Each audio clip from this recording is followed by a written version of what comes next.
En esta ocasión nos acompaña Giovanna Polarolo. Ella es poeta, narradora, guionista de cine también, y acaba de presentar un libro que reúne sus 3 poemarios y que lleva el nombre de uno de ellos, Entre Mujeres Solas. Y estamos aquí para conversar con ella. ¿Cómo estás, Giovanna? ¿Qué tal, Jaime? Mucho gusto. Qué bueno es poder conversar contigo. Sí, quería comenzar por el origen, vamos a decirlo así, porque siempre en el blog buscamos rastrear, el origen de un escritor, cómo fue su primer contacto con la literatura. Y permíteme empezar con algo que me llamó la atención. En una entrevista en El Comercio en 2002, te pidieron hacer una descripción de ti misma. Sí. Y bueno, voy a citar. Ya ni me acuerdo, ¿qué habré dicho? Mira, decías lo siguiente: diría que Giovanna Polarolo es una persona cuya primera relación con el mundo estuvo basada en un sentimiento de soledad y miedo. Me llamó la atención porque eso también da pie a los temas de tu obra, pero sí. En primer lugar, eras una niña muy tímida. ¿Cómo llegas a esa descripción que haces de ti? Supongo que debo haber llegado. Mira, no hay que creerle mucho a los escritores en las entrevistas. Uno se olvida las cosas que dice, pero no, en serio, yo debo haber llegado a esa conclusión luego de leerme a mí misma. O sea, qué escribo, y escribo desde el profundo sentimiento de soledad, ¿no? Que va más allá de la, digamos, de el tema de las compañías, de la realidad, ¿no? Es algo interior, que creo que además es un tema de todos los seres humanos, ¿no? Porque, como bien dicen, una vez que nos separamos de la madre, nos quedamos solos y morimos solos, ¿no? El aprender la soledad es aprender a estar con uno mismo, y mientras mejor avances en el conocimiento de ti mismo, en poder estar contigo, vas a llegar a tener una vida más plena y armoniosa, ¿no? Pero creo que es un trabajo largo que nos toma la vida entera. Y esta vocación por escribir en ti tomó un tiempo, ¿no? Decías que tenías claro que te gustaba ir al cine, que te gustaba leer, pero no sabías qué hacer, ¿no? Exacto, no sabía qué hacer con esa. Cuando preguntaban por el tema de la vocación, es que difícil, hasta ahora me parece un sufrimiento. O sea, recuerdo con angustia, con sufrimiento el tema en el colegio de cuál es tu vocación, ¿no? La pregunta, ¿tú qué vas a hacer? Yo pongo en mi poemario, ¿qué vas a hacer cuando seas grande, ¿no? Era un tema complicado porque yo no sabía. Y había compañeras que lo tenían muy claro, ¿no? Había gente que decía, yo voy a ser profesora, yo voy a ser enfermera, yo voy a ser doctora, ¿no? Y yo no sabía qué cosa, qué era. Sabía lo que me gustaba, eso, me gustaba leer, pero ¿qué hacía con eso, no? ¿Qué hacía parecía más bien algo malo? O sea, el tema, te la pasas, no puedes estar tantas horas leyendo, no puedes estar leyendo todo el día. No era signo de salud, no era muy sano pasarte leyendo, estar todo el tiempo comprando libros, buscando libros y encerrada en el cuarto leyendo, no es muy saludable. Hay una anécdota que tú cuentas, que es cuando estás en el colegio, te dejaron una tarea escolar que era inventar un cuento. Sí. Y decías que tú te sentías apabullada un poco, ¿no? ¿Qué es eso? No era la tarea, pues, de hacer la composición de las vacaciones, sí, ¿no? Y que tu mamá te ayudó un poco. Me ayudó. ¿Cuántos años tenías? No era tan chica, yo creo que tendría 14, 15 años. Siempre, es verdad que me había olvidado eso. Hacía composiciones y me iba muy bien. Mis vacaciones, ¿no? La vida en mi casa, ¿no? Cosas así. Pero cuando de pronto una profesora más moderna dijo, bueno, ahora ustedes van a escribir un cuento, y yo, fue una angustia, creo que esa es la angustia de la creación. La sentí, como la sentí esa vez, la siento cada vez que tengo que crear algo, ¿no? Cuando todavía no tienes muy claro para dónde ir, a veces o no te sale, pasas por momentos horribles, ¿no? Tienes que votar porque no funciona lo que estás haciendo. Y yo me acuerdo que mi mamá me dijo, ¿y por qué no escribes? No me acuerdo qué historia era, de un médico, creo. Y bastó eso, yo empecé a escribir y ya es la otra parte alegre de la creación, ¿no? Que es cuando sientes que está funcionando, que estás en buen camino, ¿no? Y si intentamos buscar un nexo entre cine y literatura, se me ocurre, por ejemplo, mencionar a Manuel Puig. Sí, claro. ¿No? Siempre lo menciono, sí. Incluso has hecho una tesis de doctorado sobre sí. él, ¿no? ¿Y qué rescatas de la obra de Puig? ¿Qué consideras importante? Me parece que es uno de los escritores más originales, ¿no? Cada vez que lo releo me doy cuenta de qué moderno fue Puig ya cuando escribe La tradición de Rita Hayworth, y qué innovador, ¿no? Sobre todo, más que decir moderno, qué innovador.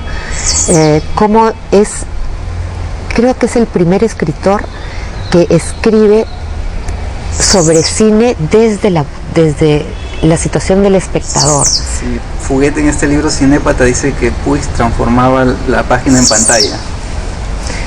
Mira que yo no estoy segura de eso, porque Puig era era un aficionado al cine, a un cine específico, ¿no? Primero fue el cine Hollywood de los 30, 40, que era un cine, y luego le cultivó mucho el gusto por el melodrama mexicano, y le gustaban las películas que no formaban parte del canon. O sea, las películas que no le gustaban a los críticos, las películas que no formaban parte del cine culto, digamos, esas le gustaban a él. O sea, el melodrama era menospreciado, a él le encantaba. Él fue uno de los que inicia el gusto por el melodrama mexicano, no el de Buñuel, porque el de Buñuel tiene prestigio, no. A Puig le gustaba el melodrama de los directores que todos consideraban pésimas películas porque eran lacrimógenas, porque eran melodramáticas, ¿no?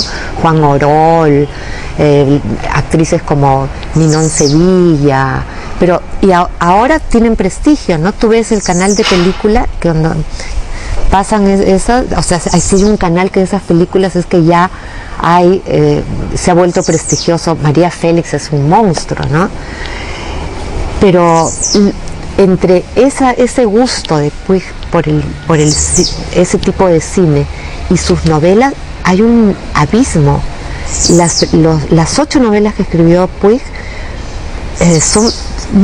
tú no puedes decir que esas películas sean cine.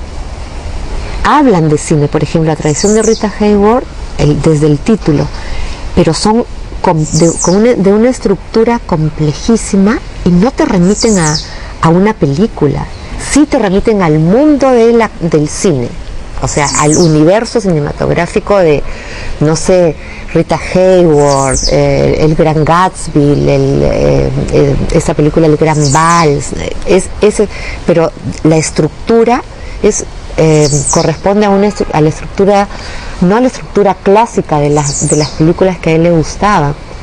La tradición es un libro que tiene 16 capítulos, que solamente se repite una voz en 3, que es la de Toto. Todos los otros capítulos son voces, cada capítulo es una voz distinta. Eso no es cinematográfico, me parece a mí. Y ya para empezar hablando del trabajo de escritura, que tú te desenvuelves, bueno, en la poesía, en la narrativa, como dije en la presentación, y también en el cine, escribiendo guiones o adaptando. ¿Cómo abordas este trabajo de escritura? Supongo que mucho más difícil debe ser escribir un poema que un guión, ¿o no? No sé, que dificultades siempre hay, ¿no? Pero son de distinto tipo. Cada cada texto te exige diferente, según el momento, según el tema, o sea, la dificultad varía, ¿no? Te puedes pasar a meses dándole vueltas a un poema, lo dejas, vuelves, no, está mal, lo vuelves a corregir. El guión es la urgencia muchas veces de los plazos, son diferentes dificultades. Y en el caso del guión, es mucho más fácil la adaptación en la medida que cuando tienes que crear, y la urgencia que acabas de mencionar precisamente, sí, puede bloquear la creatividad. ¿Es más fácil adaptar? Yo creo que parece, o sea, tú puedes decir, bueno, tienes una novela y ya tienes tienes una trama, ¿no?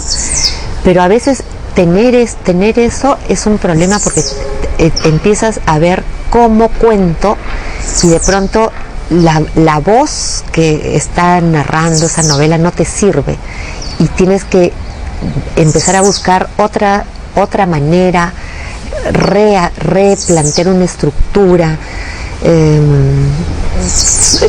No necesariamente es más fácil. Por ejemplo, la adaptación de Tinta Roja, ahí me tomó la escritura misma del guión, no me tomó tanto tiempo como llegar a la estructura, porque lo que sabe en la novela está dividida en capítulos en los que alternan entre una noticia periodística y un capítulo que tiene que ver con la vida del grupo, ¿no? Faúndes o Alberto Fernández.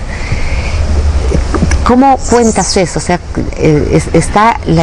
tienes una historia, en verdad tienes muchas historias, porque tienes que optar. ¿Qué vas a contar? Vas a contar sobre todo las noticias que van apareciendo, el día a día y lo que van, la nota que tiene que preparar cada uno según la noticia del día, o vas a trabajar más desde la perspectiva de esos personajes, cómo vas metiendo esas noticias, cómo engarzas, ¿no? ¿Qué te interesa contar y para qué, ¿no? ¿Y por qué?